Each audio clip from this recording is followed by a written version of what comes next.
Pemerintah melalui Kementerian Perhubungan berencana menaikkan tarif ojek online atau ojol sebesar 8 hingga 15%. Rencana perubahan tarif ojol, khususnya roda 2, telah dikaji oleh Kementerian Perhubungan. Penetapan kenaikan tarif ojol telah ditentukan melalui 3 zona yang berbeda. Langkah ini merupakan respons dari Kementerian Perhubungan dari tuntutan kenaikan tarif yang sebelumnya dilakukan oleh pengemudi ojek online pada Mei lalu. Dirjen Perhubungan Darat, Kementerian Perhubungan memastikan rencana kenaikan tarif telah disetujui oleh aplikator penyedia jasa ojek online.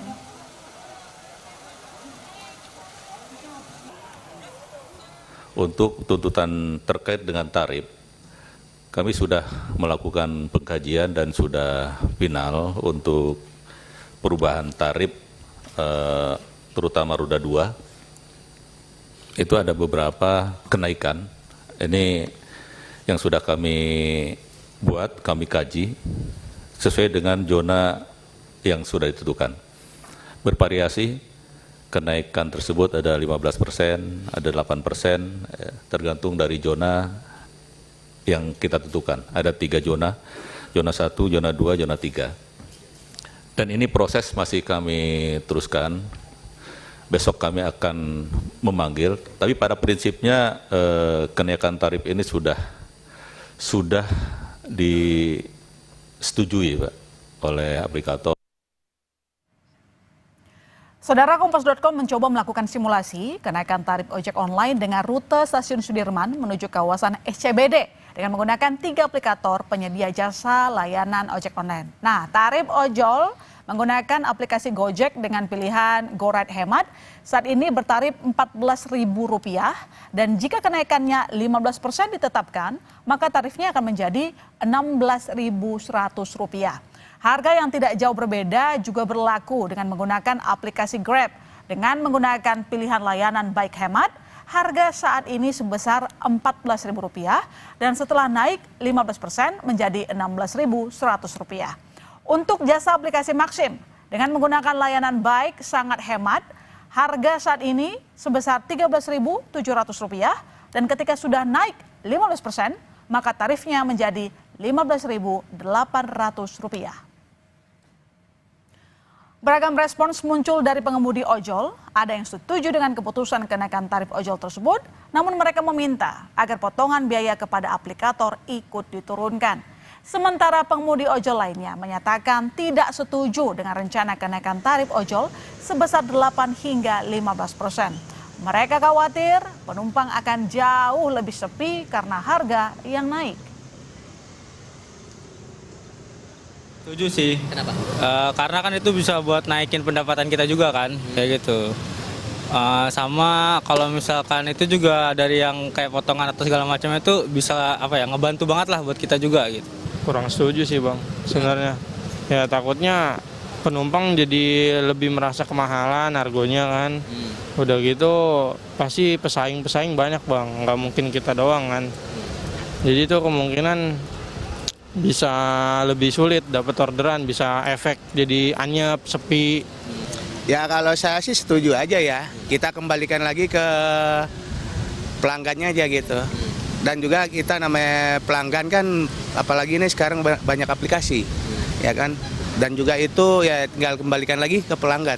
Kalau untung dibilang untung sih ya untung ya, cuman ya kita minta ya potongannya aja sih, yang lebih dikurangin lebih dari 30-40% aja. Rencana kenaikan harga tarif ojek online mulai dari 8% hingga 15% ditentukan berdasarkan 3 zona oleh Kementerian Perhubungan. Jurnalis Kompas TV Rahma Piliang dan juru kamera Andika Ahadiat akan mengilustrasikan kepada Anda bagaimana jika tarif ojek online naik hingga 15%. Berikut liputannya. Saudara, pemerintah berencana menaikkan tarif ojol sebesar 15%. Nah, ini harapannya untuk menaikkan kesejahteraan pengemudi ojol. Lalu bagaimana pengemudi ojol meresponnya? Bang, boleh helmnya?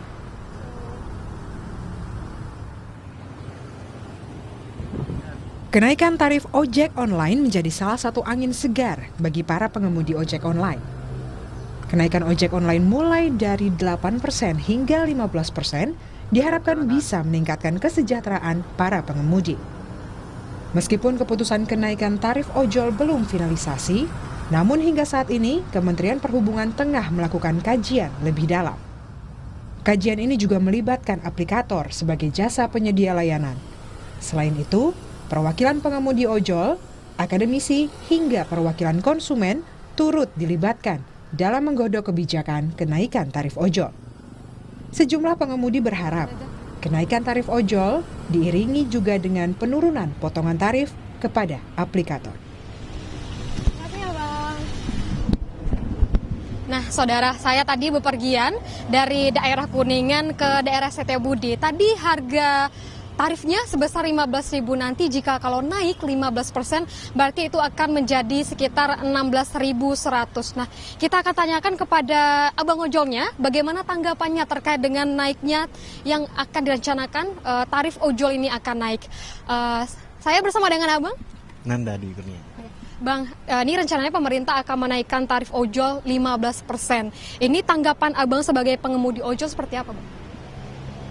Bagus sih Kak, ada peningkatan, cuman pasti kayaknya potongan ke aplikator ini masih agak gede sih kayaknya. Kalau biasanya itu seperti apa Bang, kalau untuk skema pembayarannya dari kantor, dari awalnya dari pelanggan, kantor juga ke pengemudi? Udah langsung dipotong sih Kak, cuma dikasih tahu berapa kepake dari customernya aja. Kalau kayak masalah bayar cash ya. Kalau misalnya harganya 10.000 untuk tarifnya, biasanya untuk ojolnya dapat berapa? Kalau 10.000 sesuai sih Kak. Sesuai biasanya juga ya. Berarti kalau misalnya tanggapan abang, kalau misalnya 15% ini naik, apakah menurut abang akan ada? Ya, saat ini kita sudah bergabung dengan Igun Wicaksono selaku Ketua Umum Asosiasi Pengemudi Ojol Garda Indonesia melalui sambungan Zoom. Selamat malam, Pak Igun. Selamat malam. Pak Igun, gimana respon Anda terkait rencana pemerintah naikkan tarif ojol dari 8 sampai 15%? Ya, ini lagi rame nih. Anda senang nggak? Mengenai kenaikan tarif nih. Nah, ini yang mengejutkan buat kami ya. Jadi tanggal berapa kemarin itu, tanggal 30 Juni 2025, itu kan Kementerian Perhubungan rapat kerja raker dengan Komisi 5. Nah, di dalam pemakarannya Kementerian Perhubungan itu kan menyampaikan akan menaikkan tarif ojol 8-19%. Ini yang mengejutkan buat kami. Karena gini, tanggal 20 Mei 2025 di flashback ya, kami menuntut itu tidak ada kenaikan tarif, gitu. Jadi yang kami tuntut bukan kenaikan tarifnya, tapi perbaiki dulu potongan biaya aplikasinya. Nah, ini dibuat blunder ya. Kami melihat dibuat blunder sendiri oleh Kementerian Perhubungan bahwa tuntutan kami A dibuatnya B, tuntutan kami potongan 10%, tapi ditentukannya tarif. Gitu, dinaikkan tarif itu sampai 15%. Ya kami menolak akan adanya kenaikan tarif ini. Karena apa? Kami sebagai asosiasi yang awal tahun 2018 ikut serta dalam membuat peraturan Menteri Perhubungan nomor 12 tahun 2019 lalu, dan keputusan Menteri Perhubungan mulai dari tahun 2020-2022 itu tidak pernah dilibatkan lagi untuk membuat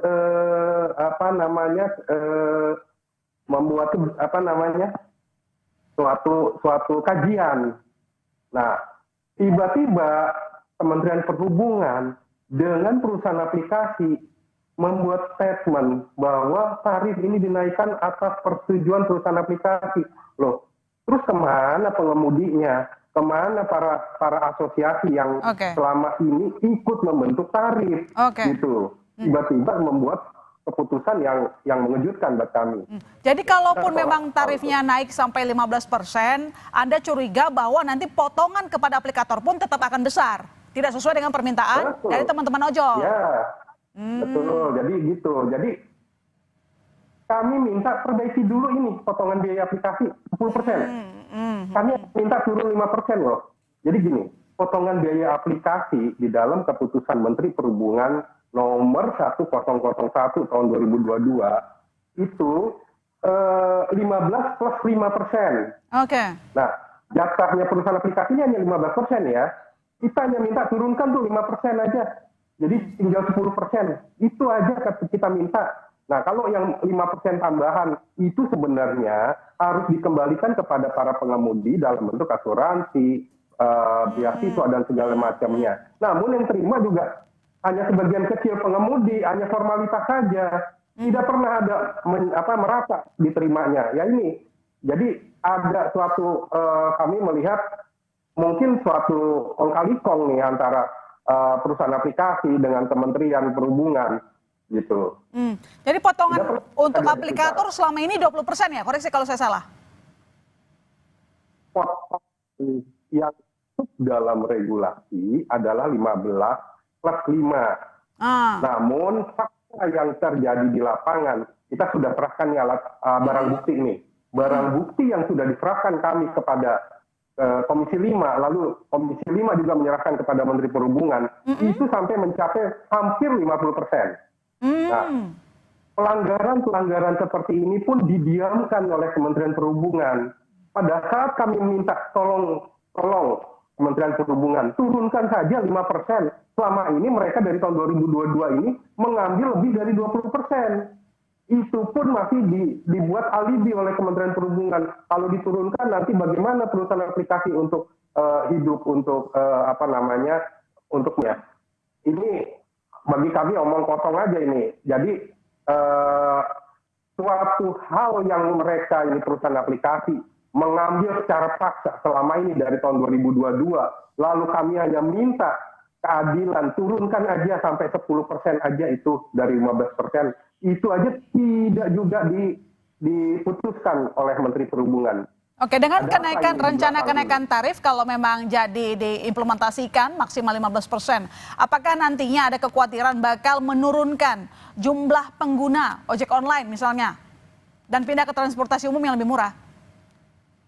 Ya, kami kan tidak pernah diajak nih berdiskusi atau membuat kajian. Ini statement sepihak aja dari Kementerian Perhubungan bahwa mereka sudah membuat kajian, udah final. Loh, kajian dengan siapa? Buktinya kajian dengan perusahaan aplikasi aja, berduaan aja. Kami ini pengemudi kemana? Lalu perwakilan konsumen kemana? Stakeholder yang lain kemana? Seperti merchant-merchant juga, gitu. Tidak pernah ada ini suatu kajian. Tiba-tiba dinaikkan. Udah pasti nanti dengan nilai 15%, pelanggan kami akan berat, masyarakat akan berat. Kita juga mendukung ekosistem ini harus stabil, harus terus berjalan, tapi dengan tidak memberatkan masyarakat, dengan tidak memberatkan pelanggan. Kalau diberatkan pelanggan, pastinya pendapatan kami akan turun. Pak Igun, tadi kan sebenarnya Anda menjelaskan bahwa sudah menyampaikan usul tersebut ke Kementerian Perhubungan. Tapi pihak Kementerian Perhubungan menjawab kalau nanti potongan aplikator diturunkan, mereka khawatir terkait dengan kondisi perusahaannya. Nah, mereka kan juga menyerap mitra, Pak. Apa Anda juga tidak khawatir kalau misalnya biaya aplikatornya dikurangin, misalnya kemudian juga terjadi pengurangan jumlah mitra, misalnya begitu? Ini kan mekanisme dari suatu ekosistem ya. Iya. Mekanisme mengenai mereka pengurangan mitra atau gimana. Apa alasan alibinya sampai dikurangin mitra? Ini harus dilihat. Jadi menurut Anda selama ini dari pihak perusahaan itu sudah untung besar gitu loh sebenarnya gitu? Mereka sudah mendapatkan untung ngambil dari lebih 20%. Itu sudah untung besar. Belum lagi ada biaya-biaya yang dibebankan kepada para pelanggan kita nih. Seperti layanan-layanan yang lain ada sampai 5.000, 2.000. Gitu. Oke, terakhir Pak, singkat saja nanti akan ketemu dengan Kementerian Perhubungan untuk menyampaikan keberatan atau tidak? Kita sudah bersurat kepada Kementerian Perhubungan, tapi sampai detik ini tidak ada respon. Oke, baik. Kita tunggu nanti perkembangannya ya, Pak Igun. Terima kasih telah bergabung di Sapa Indonesia Malam. Selamat malam. Oke, terima kasih. Selamat malam. Saudara, polisi membubarkan paksa pengemudi truk yang berunjuk rasa